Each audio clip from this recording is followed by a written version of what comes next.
I have recently come back from a few months travelling Spain with my gorgeous mainecooncat Savannah, and there are 5 things I wish I knew before taking her. Savannah has just had her 10th birthday, and we have been living in this van for 2 years, but it is the first time that we had left England to travel abroad. So she'd never been abroad before, this was the first experience for both of us, and we did come across several difficulties. The first one being food. Now, I took over a giant box, I think 50 different wet food pouches, and once we got through those I had to buy food from Spain. I went initially to copy the same brand that I had for her over here. She wouldn't touch it. She just sniffed it and walked away. So I was like, okay, maybe the ingredients are different and she doesn't like it. So I tried a different brand, same thing. So I tried another brand, same thing. I must have tried 15, 16 different brands of cat food while I was over there. My cat was not having it with any of them. There was one particular mousse in a tin that she would like lick for a little bit and then leave the rest of it. But most of the times she might lick off the gravy or the jelly and then she would just leave all the meat, well, so-called meat. And I wasted probably hundreds of pounds doing this. So next time I go, I'm going to take the food that I know she likes over with me. So just consider that if you go over there, the food is different and your cat might not like it. So maybe put something in place to rectify that so you don't have the same problem I did. I can't even tell you how much money and food I wasted. It was so annoying at times. Which is the perfect time for me to introduce you to Katkin Fresh Cat Food. Katkin Fresh Food is made from 100% human grade meat and fish, with no cheap offcuts, grains, fillers or sugars, unlike leading brands of cat food, which only use 4% of real meat. You keep this cat food in the fridge and not in the cupboard, and it has been gently cooked to retain its nutrients and taste. Katkin is nutritionally balanced with a complete vitamin mix. It is also perfectly portioned to your cat's age, weight, activity and body. So when I went to order my box of this food, I had to put in Savannah's age, weight, activity levels, size, and they essentially tailored my entire box of cat food for my cat Savannah. They even put her name on the box, which I thought was a really cute touch. So why have I switched to Katkin? Your cat might be the same, but my cat would constantly beg for food. Like even after I've just fed her, she would just sit by her bowl and look at me as if to say, well, where's more? And she also had really stinky poos, which when you live in a van in a small space is not the one. Trust me. I have been woken up in the middle of the night by my cat pooing, and the smell is so strong it has woken me up from my sleep. That's not what you want to deal with in the middle of the night. And the difference in Savannah since I have changed this food is actually remarkable. I'm so surprised. So she no longer sits by her food bowl and begs for food, ever. Like it's completely stopped. She'll be excited when it's mealtime and I get a pouch out. Are you ready? Come on then.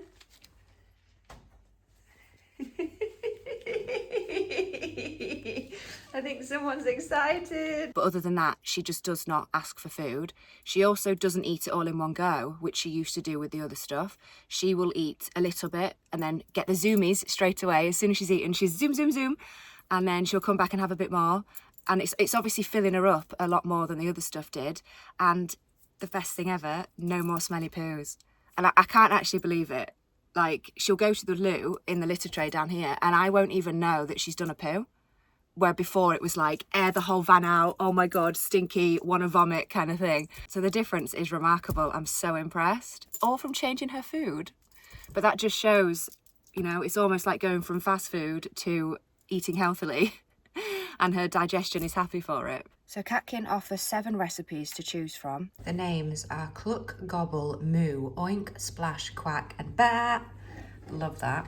And then you get some extras, salmon nibbles, sprinkles, which I have, or the chicken nibbles. So this seems to have solved a problem I didn't even know I had, but I'm very grateful. And Katkin are offering 50% off a trial box if you want to give this food a try. You can use the code SAV50 at the checkout to get 50% off a trial box.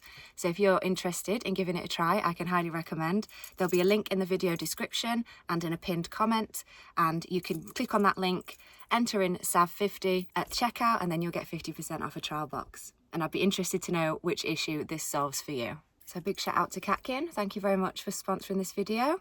And let's get back to the list. So next on the list, number 2, is litter. Once again, the litter in Spain was not the same as the litter in England. Now, I don't like clumping litter, so if you like clumping litter, then this one probably isn't going to be a problem for you, but I don't use clumping litter and I don't like it for several different reasons. Those reasons have become apparent when I was in Spain. Apparently all the litter over there is clumping litter, which for me, I go through more of it, it smells quicker, it isn't as absorbent, and I basically just spent way more money having to change the litter tray every couple of days because every time she'd go to the loo, it would just clump into this big lump and I'd have to get rid of it. And the litter tray was empty within a couple of days and I'd have to use some more. So I spent, once again, a lot of money on extra litter and it just smelled so quickly, so I didn't like that. So if you're going and you don't like clumping litter, perhaps think about taking some of your own if you have the space in your van or motorhome or however you're going. But that one was a smelly, annoying one, I must say. Number 3 is the heat. Now, this may seem obvious, but I had never taken my cat abroad before, and the weather was lovely and warm. And I didn't really think anything of it until my cat got constipated because she wasn't getting enough water in. So essentially this one is about your cat drinking. Again, if you're a cat owner, you know that they are quite funny with water and drinking. This is just their DNA, sort of from thousands of years. They don't like drinking still stagnant water, which is why the water fountains are a thing. My cat loves to drink out of the tap. She will always stick her head under there and ask me to turn the tap on instead of using her bowl. And I hadn't really noticed.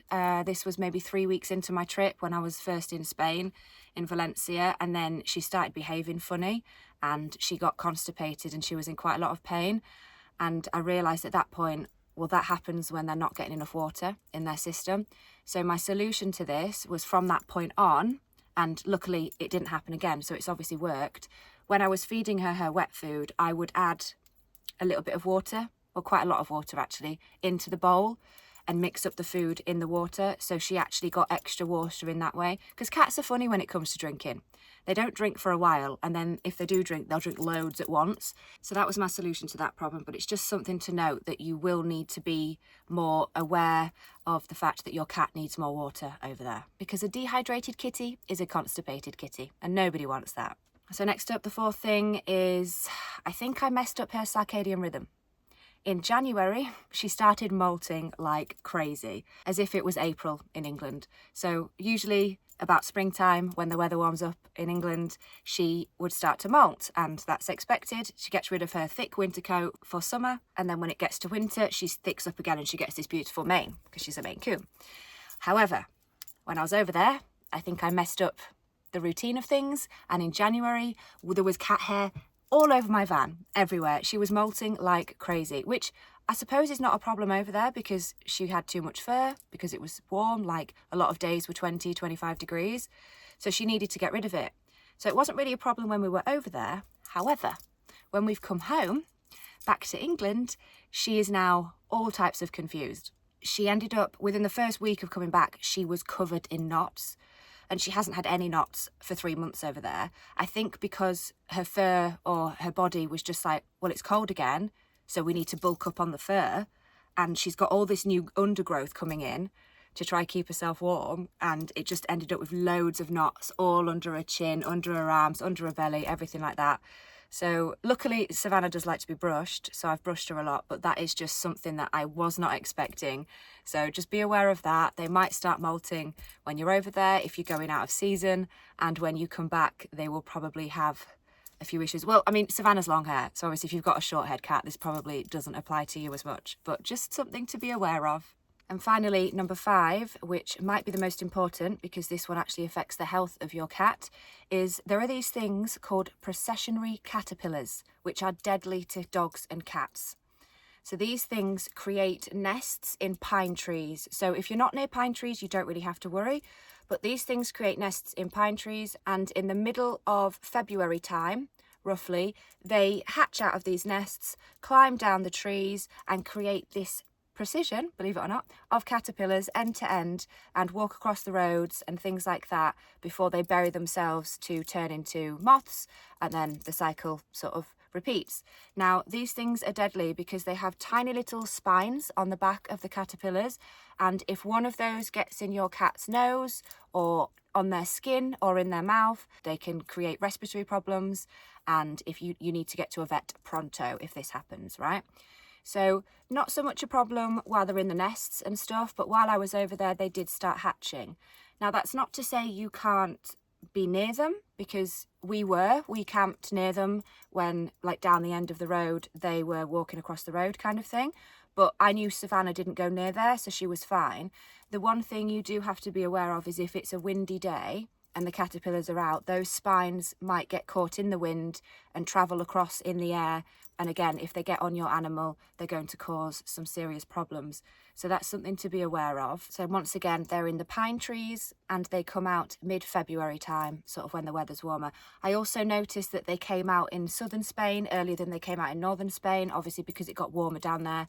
So it's very dependent on the weather and the season, I presume, and the location in Spain of where you are. But just beware that they exist and they are very harmful. So that's the 5 things I wish I knew before going out there. It would have saved me a lot of money and a lot of stress, I think, knowing some of those. So hopefully that can help you if you're planning a trip. Now, I have a little bit of a bonus, a bit of an extra, something for you to be aware of. The shock of returning. My cat, for 2 months, just lived completely in the wild, completely outside in nature reserves, in nature spots, and she would sleep in the bushes. She would be outside most of the day. She would come in for cuddles, but she basically just lived outside and she absolutely loved it. Now, since coming back, she is moody, grumpy, growly. She's sleeping most of the day. She doesn't want to go outside because she doesn't like the cold weather. So yeah, my cat is a fair weather cat. And you open the door and she like reverses because she hates the cold and the wind and the rain and everything like that. So it's been quite upsetting to see the difference in her coming home, because normally, you know, the seasons change gradually and this behaviour changes gradually. In the winters in England, she would be more inside, and in the summers, she would live outside like she was doing over there. But I think the shock change in 1 week being in Spain and the next being in England has really affected her.